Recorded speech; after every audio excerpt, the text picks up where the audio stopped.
వీర తెలంగాణ దాశరథి కృష్ణమాచార్య రచించినటువంటి రుద్రవీణ నుంచి తీసుకోబడింది. దాశరథి కృష్ణమాచార్య కవి పరిచయాన్ని గురించి తెలుసుకుందాం.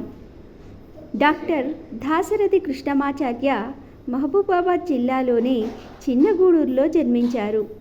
ఆనాటి పాలకులపైన ప్రజా వ్యతిరేక పోరాటంలో ఆచరణాత్మక వైఖరితో ప్రజలను చైతన్యవంతం చేసినటువంటి ప్రజాకవి, ఉద్యమ కవి దాశరథి కృష్ణమాచార్య.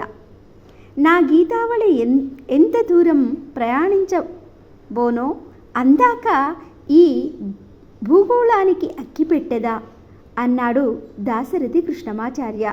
నిజాంకు వ్యతిరేకంగా పద్యాలను జైలు గోడల మీద రాసిన ధీరుడు, అగ్నిధార, రుద్రవీణ, మహాంధ్రోదయం, పునరార్ణవం, కవితా పుష్పకం, తిమిరంతో సమరం, అమృతాభిషేకం, ఆలోచనాలోచనాలు మొదలైనటువంటి కవితా సంపుటాలను రచించారు.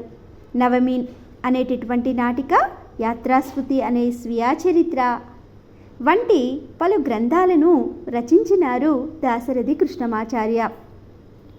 సినీ గేయ కవిగా ఆణిముత్యాల్లాంటి పాటలను రాసి సినిమా పాటకు సాహిత్య గౌరవాన్ని తీసుకొచ్చిన మహాకవి దాశరథి కృష్ణమాచార్య.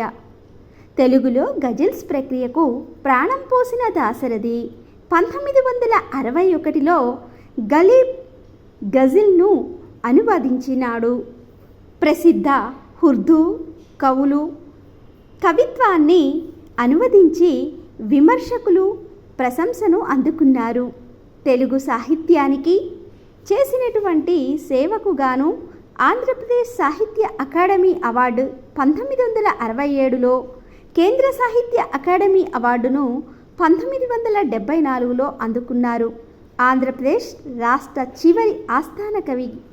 ఆవేశానికి అక్షరాన్ని తొడిగిన అభ్యుదయ పదాన తన కవిత్వాన్ని నడుపుతూనే సున్నితమైనటువంటి భావుకతతో, ప్రాచీన పద్య శైలితోనూ ప్రజల హృదయాలను ఆకట్టుకున్న సమన్వయ ప్రగతిశీల ప్రజాకవి దాశరథి కృష్ణమాచార్య.